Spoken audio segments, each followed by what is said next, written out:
We have reached the part of the podcast where we're talking some UFC, and who better to come on than the man, the myth, the legend, Wade, over at Wade's Bets on all social media. Wade, how are you doing today? How are you doing today, my friend? Doing all right, man. How's it going, everybody? Glad to be here. You know what? I'm grimy card, but in all my years of watching UFC, grimy cards make the WTF moments, and there's going to be wonky decisions too. I doubt there is an experienced MMA judge chilling out in Louisville, Kentucky. Just call me crazy. Maybe it's my Kentucky bias, but I think there's going to be some really like, what the hell was that stuff, this card. But sometimes those cards make out for the best betting cards. We each have 3 bets. Wade, I'm going to let you start us off. What is the first bet you are rolling with today, my friend? Yeah, man, looking at the Ludovic Klein, Thiago Moises fight. I really like Klein in this matchup. He's an excellent striker. He's fast. He uses his kicks well, and he brings his strikes with authority. And that's really something that Moises just does not like, is just getting hit. Klein has a striking accuracy, 55%, and lands almost 4 strikes per minute. And I expect him to put enough punishment on Moises to either find a knockout early in the fight or just out grit Moises over 3 rounds. So, I like him to avoid the submission. He has a takedown defense of 88%, and so I think he can keep this on the feet and win this fairly easily. I like that. My first one, and I'm going to an undercard women's match. My favorite thing to do. Give me Montana De La Rosa by decision plus 175. I know De La Rosa's lost 3 in a row, but Leah's lost 4 in a row and 7 of her last 9, and somehow she's favored in this fight. De La Rosa wants to get to the floor. I do not trust Lee to be able to stop her takedowns. I think De La Rosa, because her top control is so good, is going to be able to get her to the ground, control her way to victory. When you look at it, the 2 shortest favorite props are what? De La Rosa by decision or Lee by decision. In a fight like this, I'm always going to take the better grappler. De La Rosa advantage in the grappler game in my eyes. So I'm going to take the De La Rosa here plus 175 to win via decision. It's a great price, man. Dude, and a grimy too. Grimy as hell. I love it. This fight will definitely be going to the decision. So I think, or at least over. I believe this is going over 2.5 rounds. We actually have a play on the over 1.5. So if you're going to decision holding a plus 175 card, you're feeling pretty good. Next one, my friend. Yeah, man, I'm gonna go to the Charlie Radke Carlos Prates fight. I think Radke is pretty tough. He's got a great challenge this obviously this weekend. Prates has, I believe, 7 straight knockouts. But man, Radke is he's an athletic, competitive grappler who's I believe he's going to be able to get inside and avoid the big shot. As long as he can avoid the big shot, he's going to be looking to get this thing to the ground and try to get it to submission. Whether he gets that or not, I'm not sure. With Prates' length, I think he may be able to keep himself out of dangerous positions. But if it's going to be on the ground most of the fight, I think this has a really good chance to go to the decision. I think he can even get some damage on the ground on Prates. And yeah, man, like as long as he can avoid the damage, Prates is really good at using distance. So I know he's gonna keep him away from him. So that also will take a little bit of time. Also drag this possibly in the later rounds. He's going to be looking for that knockout. Like I said, he has 7 straight knockouts. So I think just leaning on Radke's fighting IQ, wrestling, toughness. I'm going to lean for him to cover at least a decision. And if it's unanimous, it'll at least be close on the scorecard. I like it. Plus money, plus 120. So I like it. My next one I'm going to, and it's another grimy one. Give me Gomes plus 165. Mora is going to want to get this to ground, make no secret about it. But I think Gomes is going to be able to keep his distance, keep this on the feet. Also, we saw in our girl Angela Hill's fight, when you have a fighter that likes to take stuff down to the ground, either with a single leg or the double leg, it leaves them exposed to the guillotine. Angela Hill never had a submission win in her career, got a submission win on this. I think Gomes is very live here. I'm getting plus 165 in a fight that I think is going to be a true toss-up. Look, give me Gomes here, plus 165. Absolutely love it. Man, you're really you're pulling out the good ones tonight, my friend. Taking the chances, taking the risk, but I love it. With these toss-ups, man, you're always better to take. You're on the right side of the money, that's for sure. Just wait till you see my next one. My last one, you're absolutely gonna love, dude. My last bet, you're absolutely gonna freaking love it, dude. Hey, I can't wait. Let's go. Last one, man. Where are you going?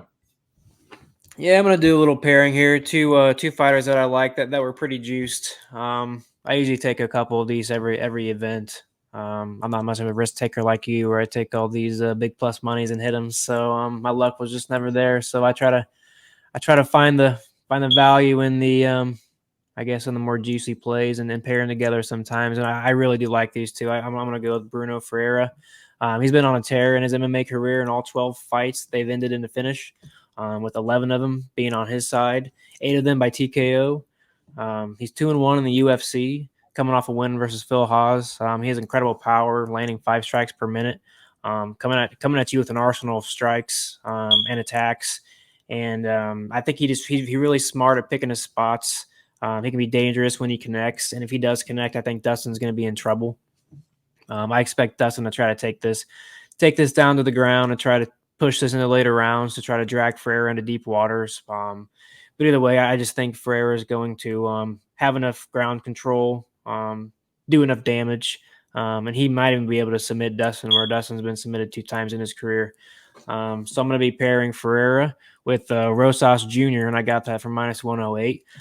Look, I'm taking a chance on Rosas Jr. I haven't really been impressed with his last couple of fights. His cardio really needs to be good here, but I do expect him to try to take down Turquoise as much as possible. He's got he's 8-1 in his career. He's 5 of those are by submission.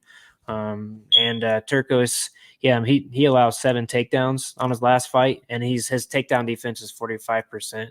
So I mean, even though he's a dog, I think this fight might last a little bit because he's relentless, and I think he's going to give Rosas a challenge. But I think in the end, the wrestling and the ground control is just going to be too much.